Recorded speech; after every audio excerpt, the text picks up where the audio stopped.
Throughout the course of this semester, we have learned that there are different means for teaching and reaching students. Some of these strategies can be very effective, inspiring, and motivating, and can get students to think of the lessons in ways that go beyond the classroom.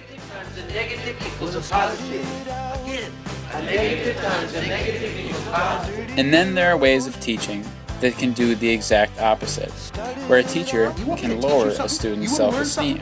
All right, here's a useful lesson for you. Give up. Just quit. Because in this life, you can't win. Yeah, you can try. But in the end, you're just going to lose big time because the world is run by the man. Furthermore, some teachers do not engage their students. They do not get their curiosity wondering or spark their cognitive function. Bueller.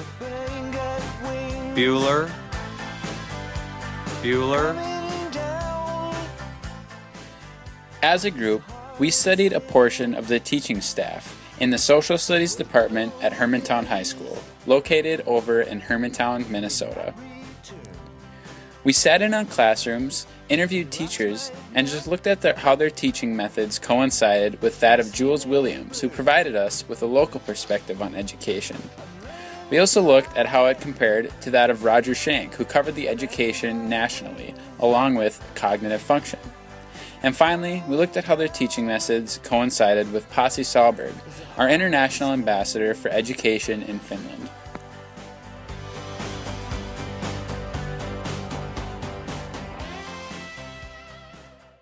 After observing at Hermantown High School and relating what we saw back to our texts, we found that one big idea is that reminding students why the information that you are presenting to them is useful is one great way to keep them motivated to learn.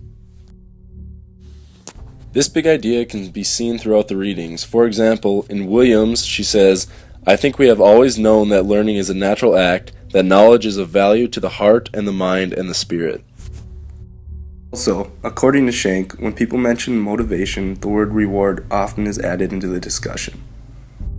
Finally, we see this in Sahlberg when he says that first, engaging students in learning in school will become more important than ever. Lack of engagement is the main reason for the challenges that teachers face in schools and the classrooms. A couple items that teachers did well include teachers taught with great enthusiasm that encouraged students to pay attention and succeed. The teachers also gave credit to effort that was being put forth in the class while still motivating those who were not striving in the classroom.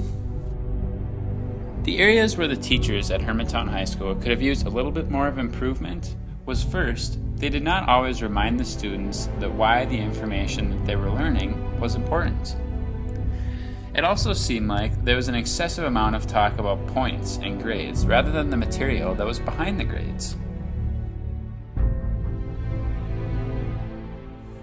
Another big idea we came across while studying and researching at Hermantown High School was that making oneself vulnerable, showing your imperfections, and putting yourself out there is a way for educators to connect with students on a much more personal level and have your lessons leave a long and profound impact. In the readings, Williams also talks about reaching students on a deeper level. She says, "We are so powerful, our reach as teachers is long and profound." Schenck states, "I think to be a good real teacher, you have to let yourself be vulnerable, so the students can see that you're a human being with feelings and fears and goals. And then being able to say to the students, this is the way I do it, it fits who I am, it helps me be successful, and don't let anyone tell you that you can't do something." Finally, Pasi Sahlberg talks to us about how students and teachers connect on a personal level and how they grow together throughout their experiences within schools. He quotes that, in other words, a successful school is able to take each individual, both students and teachers, farther in their development than they could have gone by themselves. Through our previous experiences at Hermantown High School, alongside with our interviews and research, we found that the teachers here take a great interest in students, inside and outside of the classroom, and get to know them as human beings rather than just students. The teachers also that made the most profound impact and kept their students interested were those who were physically comfortable and engaged with the classroom. first thing that's most important in engaging students is that I have to be engaged. So if I'm teaching about something and I'm not interested in it, then there's no way my students will be. So even on the days where it may not be a lot of fun, I need to make it fun. I need to act a little bit. And then finally, just to make sure I know who they are, not just as a student in my class, but outside as well. So finding connections with them outside so that they know that they're appreciated, that they're valued in the class, and I hope that that motivates them. A couple of items that could use further improvements include sometimes certain teachers' self-images, pride, and professional statuses got in the way of making themselves vulnerable for the betterment of students. Also, a few of the teachers, although connecting their students with the material, could have connected with their students a lot better if they incorporated their own experiences into the lesson. The next big idea that we came up with is one that we came to through textual research and through our observations in the classrooms at Hermantown High School. We came to the conclusion that if we were to support every student as educators through their failures and their successes, then all students would be able to thrive in the classrooms. In the readings, Williams discusses what can happen when a student is not supported through failure. She says, one can only fall off the ladder so many times before one does not get up again. Also, Shank states, we are wired to learn from failure. Finally, we see this in Sahlberg, where he quotes that this policy included the beliefs that all pupils can learn if they are given proper opportunities and support. A couple items that teachers did well include most teachers did a good job of making sure that the students did not take their failures personally. Also, teachers recognized that failure is the most important part of learning. Lastly, teachers treated all students equally and gave them all equal opportunities to succeed. I think the most important thing is when students make mistakes and you point them out that you don't make it personal. They're not they're a bad person because they made mistakes. You want to just point out that making mistakes is the most important part of learning, probably. You learn from your mistakes, and that's what intelligent people do. That's what successful people do. That's what great athletes do. They learn from mistakes, and they try to figure out how to do it right the next time. Our fourth big idea is that we have found that it is absolutely crucial that we engage the class throughout the lesson. We must find a way to make the students think cognitively and become curious. In the readings, Williams discusses why it is important to find a way to make students think cognitively and become curious. She says, it is the unknown that pulls us forward, not the known. According to Shank, lifetime learning does not mean the continual acquisition of knowledge so much as it means the improvement in one's ability to do these processes by means of the acquisition and analysis and of experience to draw on.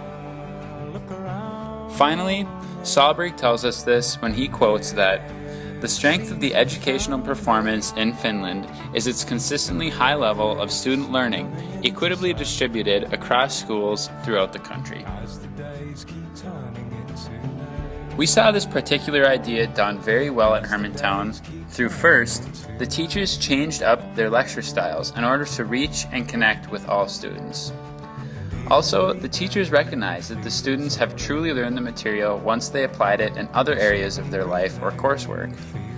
We see this in our interview with Jody Griffin, a social studies teacher here at Hermantown High School, when she tells us what her definition of true learning is. I would define, I don't know if I define it, but I think you can see it when it's happening. First way I see it is when students are genuinely interested and they ask questions about what you're teaching. And the next thing is when they apply it to other parts of what they know. And so when you see them apply it, ask questions, they're genuinely interested, I think they're learning. Items that could use improvement. There were a lot of tedious PowerPoints with excessive words and few pictures. We thought that the teachers could ask questions, open or rhetorical, to promote curiosity. Our fifth and final big idea that we came across while researching and throughout this course is that learning does not have to be a competition, and that within the classroom, More than one person should be learning. In the readings, William discusses why we don't have to compete to learn. She talks about how it is a natural act, and she says, "We are born learners. If we weren't, we wouldn't have progressed much beyond the crib." It states, the one-size-fits-all curriculum doesn't work because one size doesn't fit all.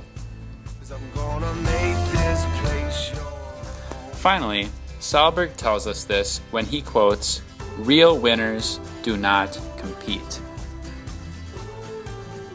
We saw this done very well at Hermantown by teachers using a variety of methods to make sure that not only one type of learner is successful, but rather to ensure that every learning style is addressed. I would say the best way to engage them is to make sure I switch up my style. So one day maybe hit a visual learner, the other day hit an auditory learner, one day get them moving around a little bit, just to make sure everybody has something. We saw this also by, while handing back a test, a teacher did not praise those who did well, nor ridicule those who did poorly, but rather offered insight as to why he thought that some of the test scores came back the way that they did. One thing that we noticed was that a teacher was playing a review game where the winners received 5 extra credit points. Now, although this could be a very fun way to learn the material, it did cause the students to lose focus on the actual material and instead turn their attention to the competition and the reward. This, however, was really the only example where we thought that the teacher could have reevaluated their approach towards addressing progressive learners and competition.